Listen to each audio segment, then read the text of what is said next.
నమస్తే, welcome to NTV sports. Australia allrounder Cameron Green ప్రపంచానికి shocking news చెప్పాడు.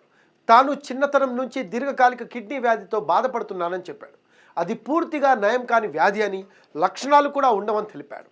ఈ విషయాన్ని ఇప్పటివరకు గోప్యంగా ఉంచానని పేర్కొన్నాడు. ప్రస్తుతం ఆస్ట్రేలియా జట్టు పాకిస్తాన్తో 3 టెస్టుల సిరీస్ ఆడుతోంది. ఈ సుదీర్ఘ ఫార్మాట్ సిరీస్కు క్యామరూన్ గ్రీన్ ఎంపిక అవ్వలేదు. అయితే ఇటీవల క్యామరూన్ గ్రీన్ ఫ్యామిలీ ఇచ్చిన ఇంటర్వ్యూలో షాకింగ్ విషయాలు వెల్లడించారు. పుట్టినప్పటి నుంచే నాకు దీర్ఘకాలిక కిడ్నీ సమస్య ఉందని మా పేరెంట్స్ చెప్పారు. అయితే ఆ వ్యాధికి లక్షణాలు ఏవీ ఉండవు. అల్ట్రాసౌండ్తో గుర్తించాలి. కిడ్నీలు ఎప్పటికీ పూర్తిగా కోలుకోలేవు. ఇతరుల కిడ్నీలులా నా మూత్రపిండాలు పనిచేయలేవు. ప్రస్తుతం 60% పనిచేస్తున్నాయి. స్టేజ్ 2లో ఉన్నాను అని గ్రీన్ చెప్పాడు. అలాగే గ్రీన్ తండ్రి మాట్లాడుతూ, మొదట్లో గ్రీన్ త్వరగా కోలుకోలేదు.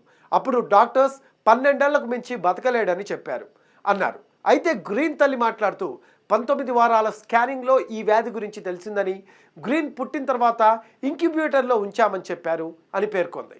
ఇదిలా ఉంటే 24 ఏళ్ల గ్రీన్ ఐపీఎల్ వచ్చే సీజన్లో రాయల్ ఛాలెంజర్స్ బెంగళూరు తరపున ప్రాతినిధ్యం వహించనున్నాడు. ఇటీవల ఆర్సీబీ గ్రీన్ను ముంబై ఇండియన్స్ నుంచి కొనుగోలు చేసిన విషయం తెలిసిందే. 17.5 కోట్లు వెచ్చించి బెంగళూరు తీసుకుంది. ముంబై ఇండియన్స్ హార్దిక్ పాండ్యా కోసమే క్యామరూన్ గ్రీన్ను ఆర్సీబీకి అమ్మేసింది.